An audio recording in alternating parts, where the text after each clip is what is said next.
Добрый день, уважаемые коллеги, друзья, все, кого сегодня интересует текущее состояние переговоров по российско-украинской войне.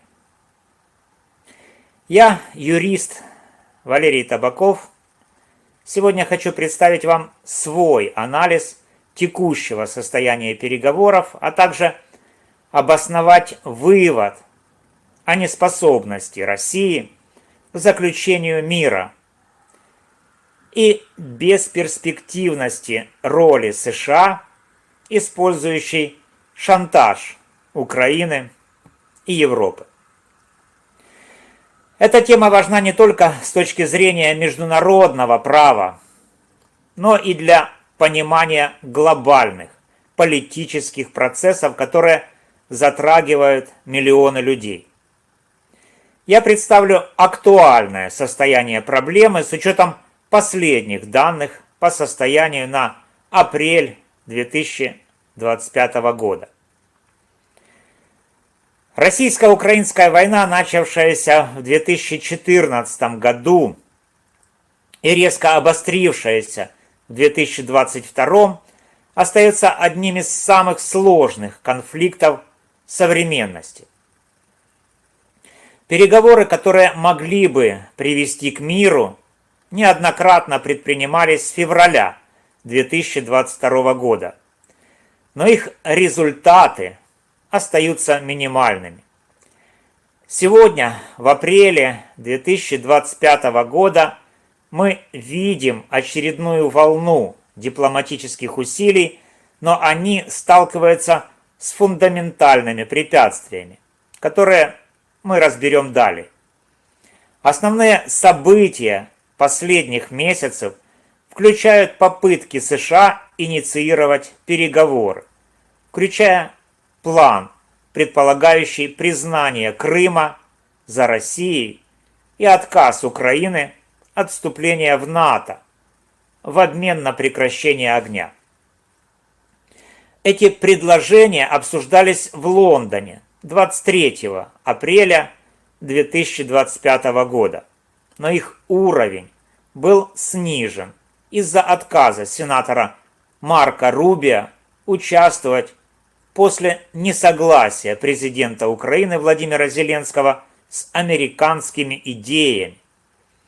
Россия, в свою очередь, продолжает настаивать на признании аннексированных территорий Крыма, Донецкой, Луганской, Херсонской и Запорожской областей, а также на нейтралитете и демилитаризации Украины.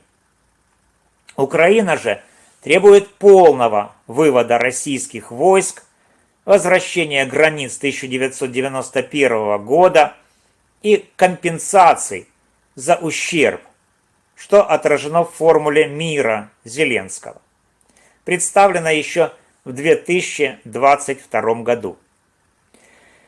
Международные посредники, включая Турцию, Венгрию и европейские страны, также пытаются искать свою роль в урегулировании.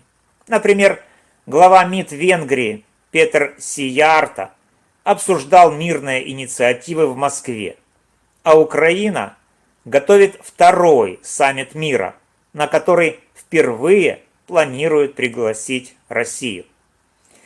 Однако продолжающиеся атаки, российские удары по Харькову, Запорожью, Киеву и Николаеву, а также украинские атаки на российские энергообъекты подрывают доверие к переговорному процессу. Первый ключевой вывод, который я хочу обосновать, это неспособность России к заключению мира в текущих условиях. Как юрист я оцениваю это не только с точки зрения политической риторики, но и через призму действий, которые говорят громче слов. Во-первых, стратегические цели России остаются неизменными с 2022 года.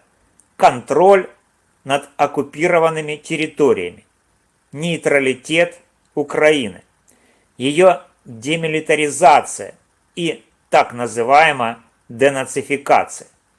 Эти требования не только противоречат международному праву, включая Устав ООН, но и являются неприемлемыми для Украины и большинства мирового сообщества. Россия отвергла предложения, такие как 30-дневное перемирие по дальнобойным ударам, и продолжает называть инициативы Украины вроде «формулы мира» односторонними. Это демонстрирует отсутствие готовности к компромиссу. Во-вторых, действия России на поле боя подтверждают ее нежелание идти на мир. Несмотря на заявления о пасхальном перемирии и моратории на удары по украинской энергосистеме, атаки на гражданскую инфраструктуру продолжаются. Харьков, Запорожье, Киев, Николаев, Херсон, Одесса. Эти города ежедневно подвергаются обстрелам. На платформе X пользователи справедливо отмечают, что Россия использует подобные перемирия для перегруппировки сил, как это было в 2022 году. Такие действия подрывают доверие и делают переговоры невозможными. В-третьих, внутренняя политика России ограничивает ее маневренность. Кремль выстроил пропагандистскую машину вокруг идеи победы в войне. Любые уступки, например, вывод войск или отказ от контроля над аннексированными территориями, будут восприняты как слабость, что угрожает стабильности режима. Экономика России, несмотря на санкции, адаптировалась к военному режиму, а военная промышленность работает на полную мощность. Продолжение войны поддерживает внутреннюю мобилизацию и отвлекает от социальных проблем, что делает мир менее привлекательным для руководства. Есть ли контраргументы? Да, некоторые указывают на участие России в посреднических обсуждениях, например, через Турцию или Венгрию, или на ее готовность присоединиться к второму саммиту мира. Однако эти шаги выглядят скорее формальными, направленными на поддержание имиджа, чем на реальный поиск компромисса. Санкции и изоляция создают долгосрочное давление, но на апрель 2025 года они не изменили позицию Москвы. Таким образом, я оцениваю вероятность искреннего стремления России к миру как низкую, около 20-30%. Россия предпочитает затяжной конфликт, рассчитывая на истощение Украины и раскол Запада. Второй важный вывод касается роли США, которая, на мой взгляд, демонстрирует бесперспективный подход, используя шантаж Украины и Европы. Как юрист я вижу в этом не только дипломатическую ошибку, но и потенциальное нарушение принципов равноправного партнерства. США, особенно при администрации Дональда Трампа, стремятся ускорить завершение войны, что мотивировано в том числе внутренней политикой и предвыборными целями. Американский план, включающий признание Крыма за Россией и отказ Украины от НАТО, был передан Киеву и европейским союзникам, но вызвал резкое неприятие. Зеленский публично отверг эти идеи, подчеркнув, что они не соответствуют интересам Украины. Отказ сенатора Рубио от участия в переговорах в Лондоне 23 апреля после несогласия Киева лишь подтверждает напряженность. На X многие пользователи обвиняют США в попытке заставить Украину капитулировать, что усиливает восприятие шантажа. Давление на Европу проявляется через использование США своей роли главного поставщика военной помощи Украине, угрозы сократить поддержку или изменить политику, если Европа не поддержит американский план, создают раскол в трансатлантическом альянсе. Германия и Франция изучают предложения США, но их зависимость от Вашингтона в вопросах безопасности ограничивает их автономию. Это давление воспринимается как шантаж, особенно на фоне собственных интересов Европы, энергетической безопасности, миграции и экономической стабильности. Почему этот подход бесперспективен? Во-первых, Украина сопротивляется давлению, опасаясь потери суверенитета и внутренней поддержки.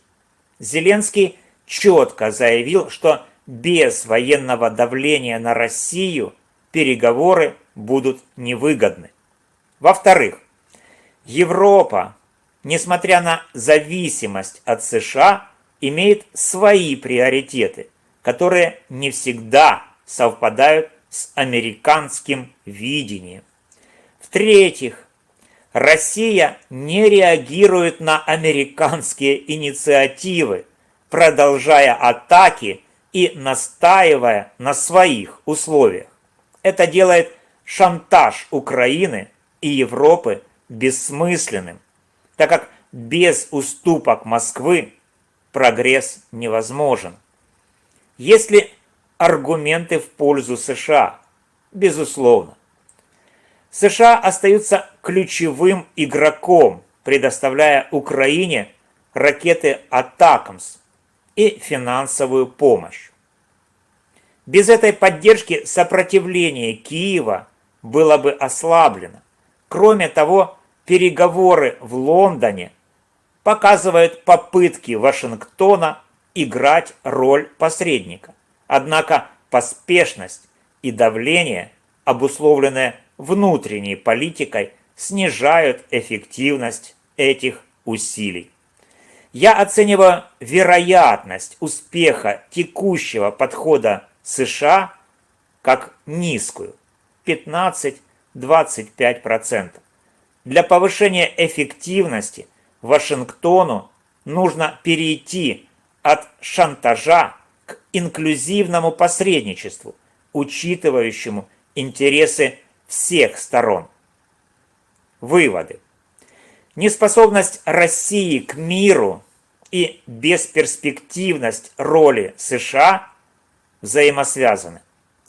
Россия, продолжая атаки и настаивая на максималистских условиях, делает американские инициативы нереалистичными, так как без уступок Москвы давление на Украину и Европу не приводит к результатам. В то же время шантаж со стороны США подрывает доверие союзников, ослабляя коалицию поддержки Украины. Как юрист, я вижу в этом не только дипломатический провал, но и риск долгосрочного ущерба международному праву и принципам суверенитета. Что это значит для будущего? На апрель 2025 года переговоры остаются в тупике. Россия, вероятно, продолжит затягивать конфликт, рассчитывая на истощение Украины. США, если не изменят подход, рискуют потерять влияние среди союзников. Украина, несмотря на давление, сохраняет принципиальную позицию, но ее ресурсы ограничены. Второй саммит мира может стать шансом для прогресса, но только при условии, что все стороны продемонстрируют готовность к компромиссу. Друзья, я, юрист Валерий Табаков, убежден, что текущая ситуация в вопросе достижения мира в Украине требует не только анализа, но и активных действий для защиты международного права и справедливости. Россия демонстрирует неспособность к миру, предпочитая эскалацию. США, используя шантаж, теряют перспективы как посредник.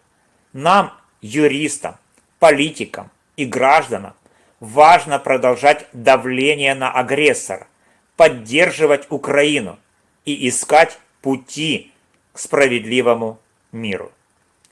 Следите за развитием событий, особенно за итогами второго саммита мира, и не теряйте веру в силу права. Спасибо за внимание. Я готов ответить на ваши вопросы.